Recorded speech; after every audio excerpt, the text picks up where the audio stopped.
పో గీత, రా గీత. అన్ని రికార్డ్ అవుతాయి. వాయిస్ తీసేసి సాంగ్ పెడతాంరా, ఎడిటింగ్ చేస్తాంరా. మేము ఎడిటింగ్ చేస్తాంరా, వాయిస్ తీసేసి సాంగ్ పెడతాం. అదంతా రికార్డ్ అవుతుంది.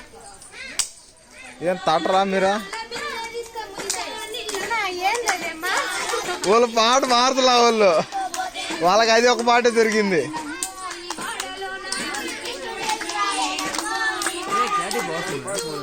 OnePlus ఎవరిది? అది OnePlus తీసి నమ్మకపోతే